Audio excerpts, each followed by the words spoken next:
O som dos talheres de prata batendo nas taças de cristal ecoava como um insulto naquela noite fria de inverno. Dentro daquela mansão iluminada por lustres de ouro, o riso era alto e regado a vinho caro. Era a grande festa de aniversário do filho caçula, um banquete cercado de luxo e falsidade. Mas do lado de fora, o cenário era completamente diferente. A chuva fina e congelante cortava a escuridão da noite. Sentado no meio-fio molhado, encostado no portão de ferro ferrugento da propriedade, estava um velho. Suas mãos eram grossas, cheias de calos profundos e cortes causados pelo tempo. Ele vestia apenas um casaco velho, rasgado nos cotovelos, que já não conseguia segurar o frio. O homem segurava uma marmita de alumínio amassada, contendo apenas algumas colheres de arroz frio e úmido pela água da chuva. Aquele homem idoso e trêmulo era o pai deles. O mesmo pai que passou 50 anos da vida pedalando uma carruagem de aluguel para sustentar o luxo daqueles que agora o ignoravam. Eu assistia a tudo da janela da minha casa humilde, logo ao lado. Como um vizinho que acompanhou aquela família por décadas, meu coração se apertava de indignação. Eu conhecia cada cicatriz daquelas mãos e sabia o preço de cada tijolo daquela mansão. A janela do segundo andar se abriu por um breve momento. O filho mais velho olhou para baixo e viu o reflexo do pai sob a luz fraca do poste. Sua reação não foi de compaixão, mas de profundo nojo. Ele fechou a cortina de veludo pesado com força, como se quisesse apagar aquela visão que manchava sua reputação. Para aqueles 3 filhos ricos, a existência daquele velho era uma vergonha que precisava ser escondida do mundo.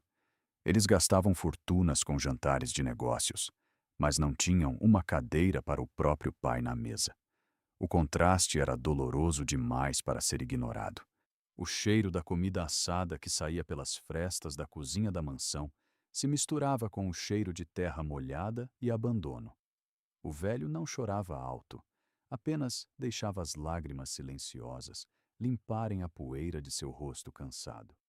Ele olhava para o portão fechado com uma mistura de amor e resignação que destruiria qualquer alma sensível. A arrogância humana parece não ter limites quando o bolso está cheio de dinheiro. Aqueles jovens esqueceram que cada moeda que possuíam tinha o cheiro do suor e do sangue daquele idoso. Eles achavam que estavam no topo do mundo, protegidos por paredes de concreto e contas bancárias gordas. Mas a justiça da vida não dorme. Ela apenas aguarda o momento certo para equilibrar a balança. Eu me perguntava até onde iria a crueldade daquela linguagem. Ele fazia isso por um único propósito que ele carregava no peito como uma ordem divina: dar aos seus 3 filhos uma vida diferente daquela que ele teve. Ele não queria que eles conhecessem a humilhação de carregar o peso do mundo nas costas por alguns trocados. Cada moeda de cobre que ele recebia era contada com extrema precisão sobre a mesa de madeira rústica da cozinha. O som das moedas batendo na madeira velha era o ritmo que ditava as noites daquela casa humilde. Ele separava o dinheiro em pequenos pedaços de pano, cada um destinado a uma necessidade dos meninos. O pano azul era para os livros escolares do filho mais velho, o pano vermelho para os sapatos do meio e o pano verde para a alimentação do caçula.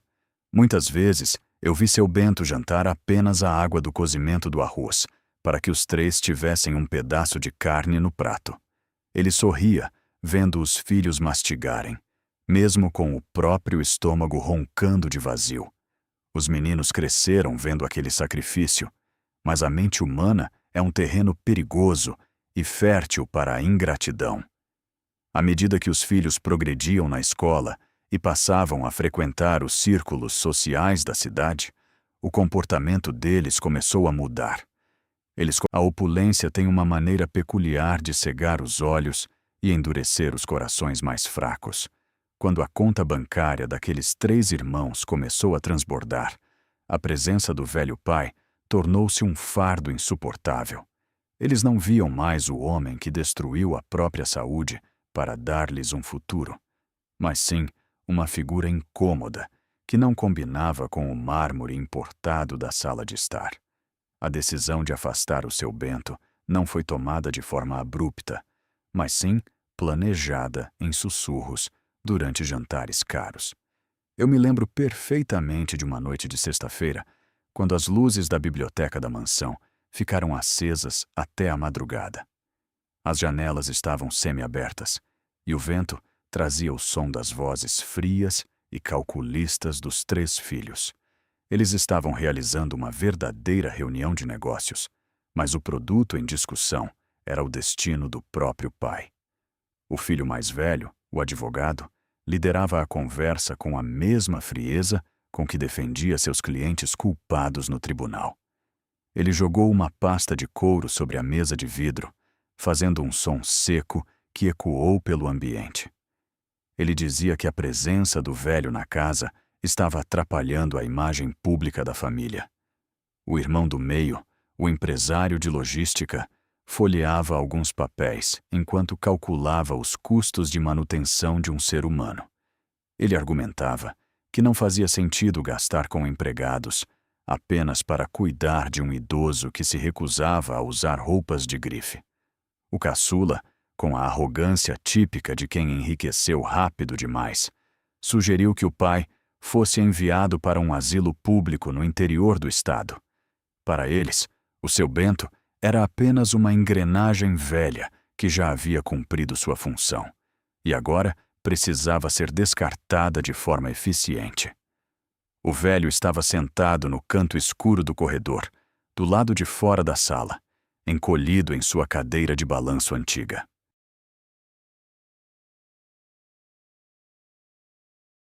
Ele ouvia cada palavra, cada estimativa de custo, cada suspiro de irritação de seus próprios filhos.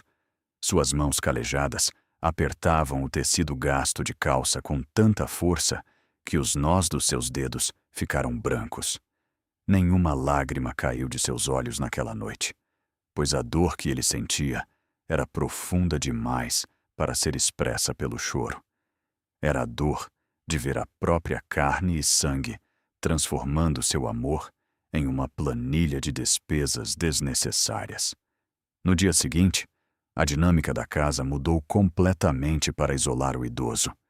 Eles contrataram um motorista particular para os filhos, mas proibiram o seu Bento de andar no banco da frente. A mesa do jantar, que antes era o lugar onde a família se reunia, foi proibida para o velho quando houvesse convidados. A nora mais velha comprou um jogo de pratos de plástico barato e ordenou que as refeições dele fossem servidas na área de serviço. A justificativa era de que as mãos trêmulas do seu Bento poderiam quebrar as porcelanas trazidas da Europa. E assim chegamos à fatídica noite de inverno que mencionei no início, o ápice daquela tragédia silenciosa. Era o aniversário de 35 anos do filho caçula, o orgulho financeiro da nova linhagem familiar.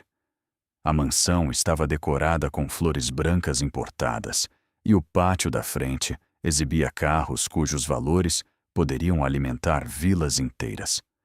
O seu Bento havia passado o dia inteiro trancado em seu quartinho, tossindo devido ao frio intenso que passava pelas frestas da janela de madeira velha. Ele havia guardado uma pequena surpresa para o filho mais novo, algo que ele considerava o seu bem mais precioso. Ao cair da noite, quando os garçons começaram a servir os pratos finos aos convidados elegantes, o velho decidiu sair do isolamento.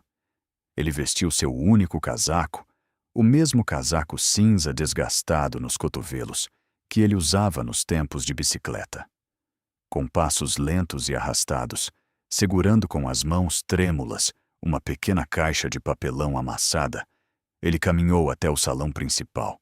O silêncio caiu sobre o aposento assim que sua silhueta curvada cruzou o portal de mármore brilhante. Os convidados começaram a cochichar entre si, olhando com desdém para os sapatos velhos e limpos do seu Bento, que contrastavam com o tapete persa. O filho caçula, ao ver o pai no meio de seus amigos empresários, sentiu o sangue subir ao rosto devido à vergonha. Ele largou sua taça de cristal sobre a mesa com tanta força que o líquido espirrou nas mãos de sua esposa. Antes de continuar esta história impressionante, quero fazer uma pergunta direta a você que está nos assistindo agora. De qual país você está acompanhando este vídeo neste exato momento? Se você acredita que o respeito aos pais é uma lei sagrada e que a justiça da vida nunca falha,